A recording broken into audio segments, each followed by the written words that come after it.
All right, so in this lesson, we're going to be looking at some exact values of the circular functions, and this is where methods will remain most of the time. So you want to work really hard at trying to memorize these exact values and all their permutations, if you will.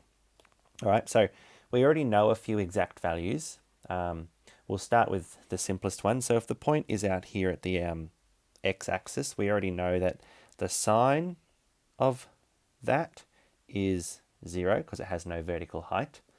We know that the cos of that is 1 because it's 1 unit away from the origin. And we know the tan of that is also 0 because the tangent line is there as well, and we don't need any extra length to get to the tangent line.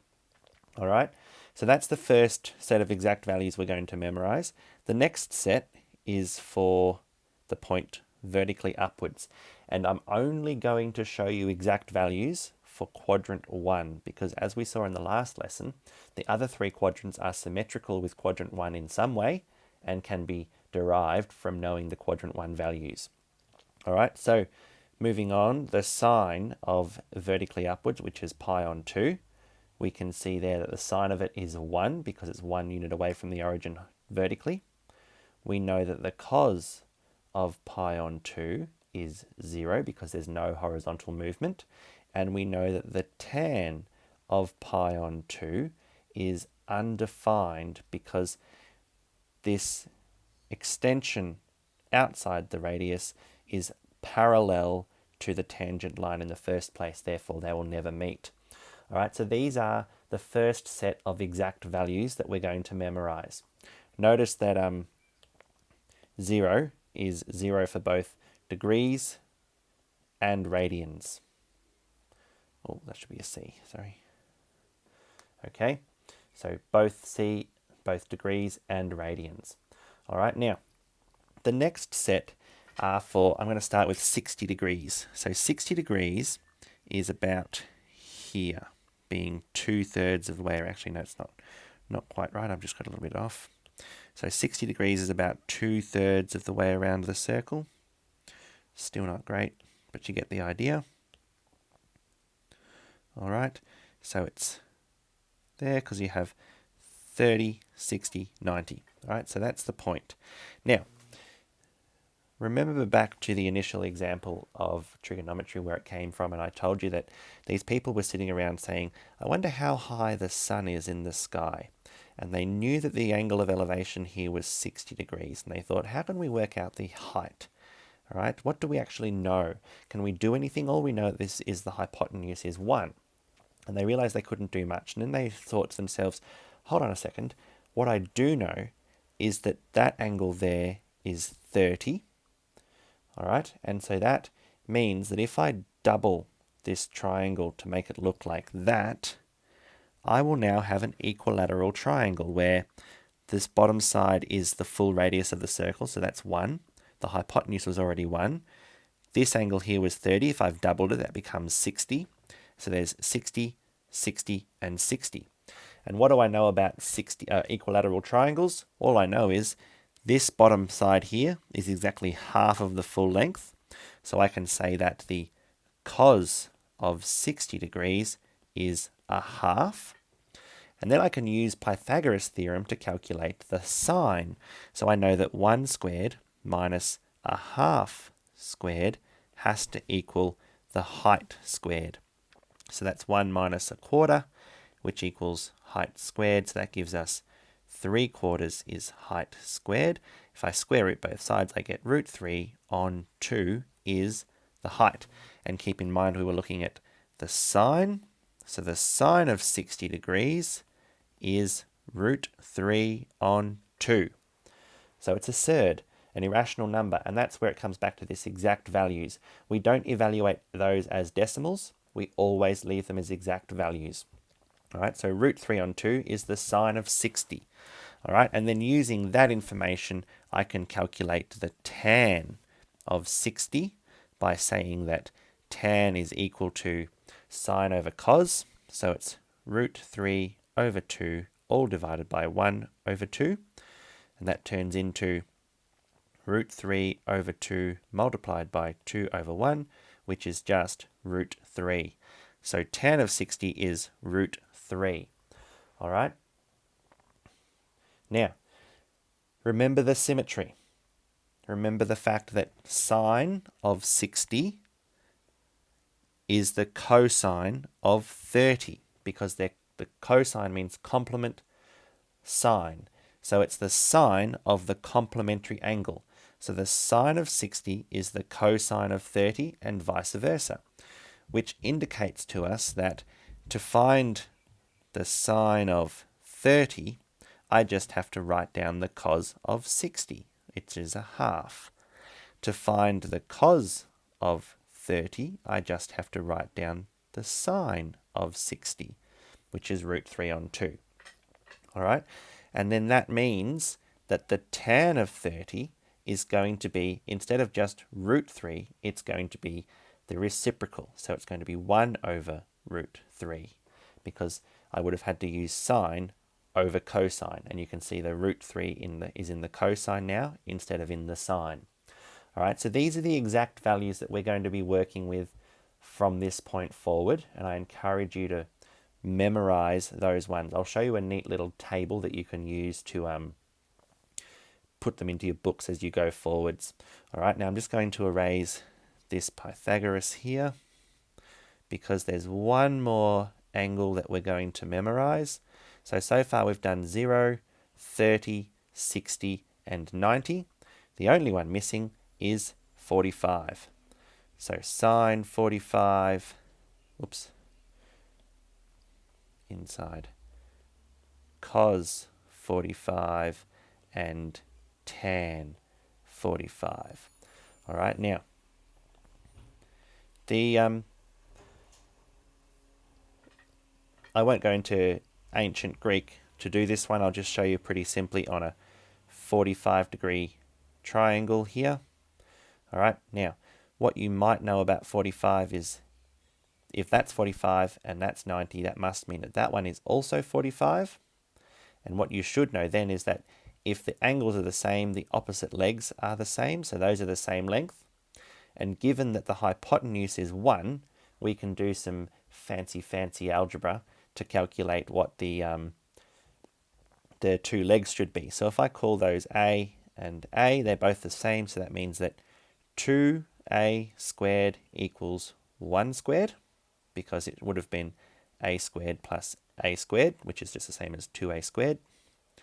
All right, so then I can divide by 2, I end up with a squared equals a half, because it's 1 squared divided by 2.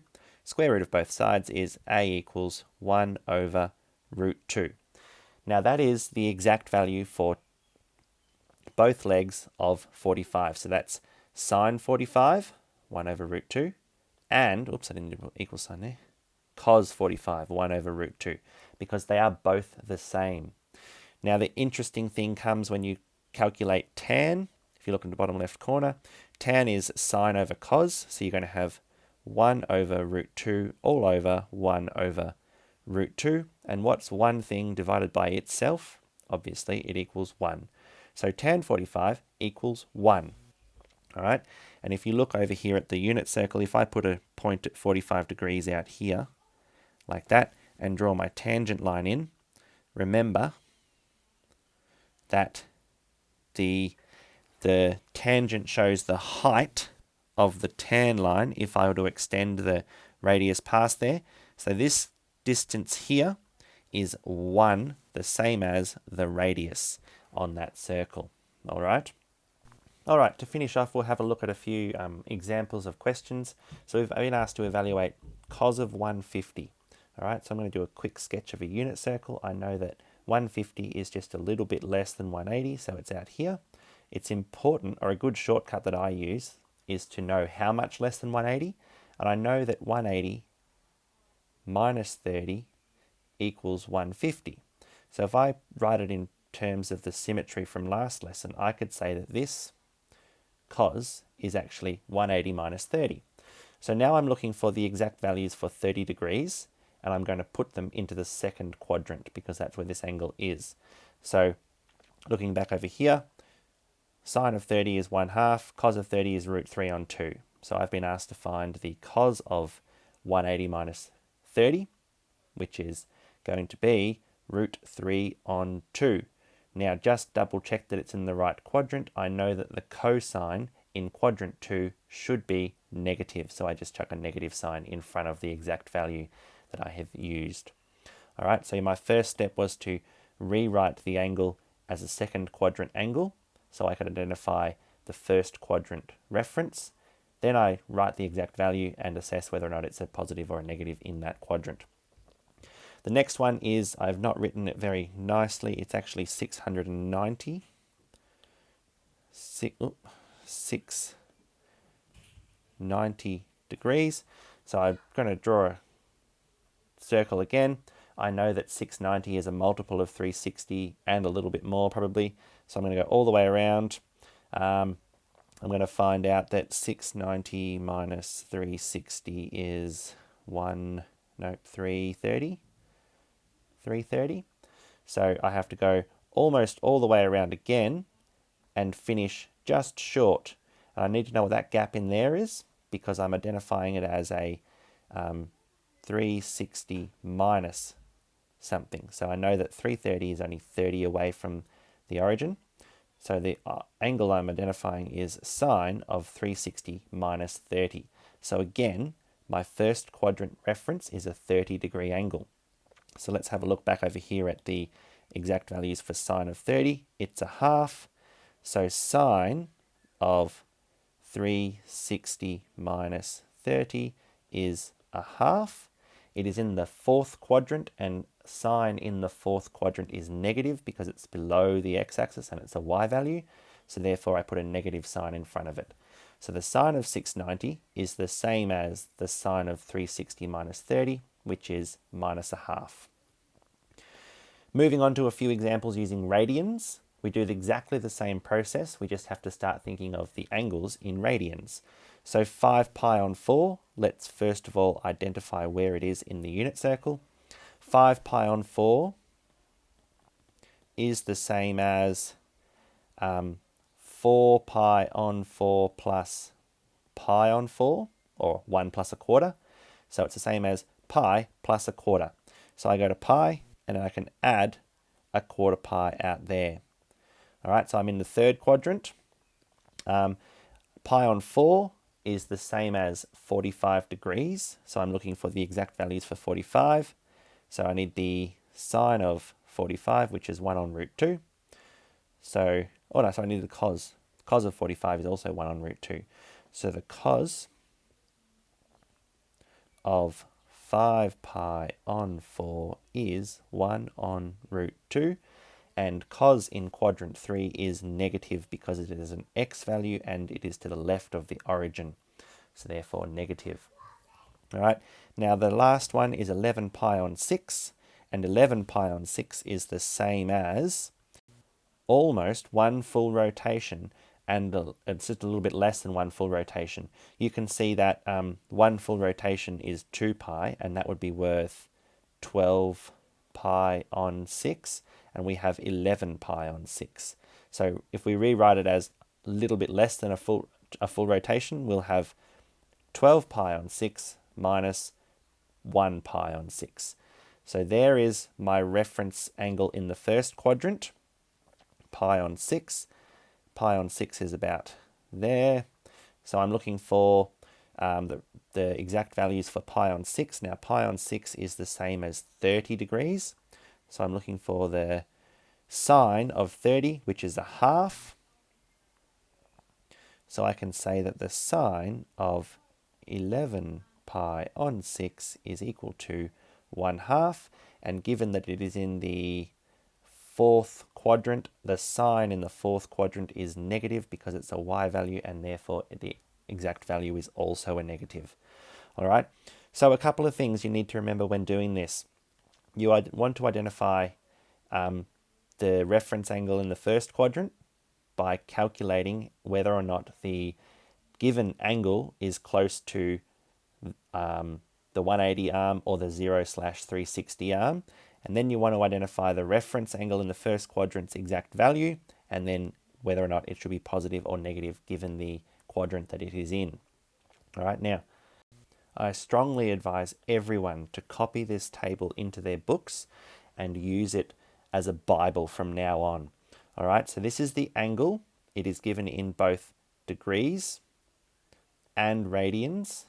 All right, the radians have the pi in them. The degrees have the degree symbol in them. All right, so you notice that I was able to identify what pi on 6 was as a degree, and I know that because I've dealt with it a lot of the time. All right, but you will not know that just yet, so just work with it. All right, pi on 6, 30, pi on 4, 45, pi on 3, 60, pi on 2, 90. Then we have the exact values across. All right, and you need to know these off by heart. All right, I can show you a few little tips and tricks to memorize them and recalculate them if you want to when we get back to school, but I want you to have these in your books from this point on. All right, so there's no excuses for not copying this table down. This will be something you use for the rest of your methods journey. All right, so make sure it's in there, and we'll carry on with it next lesson.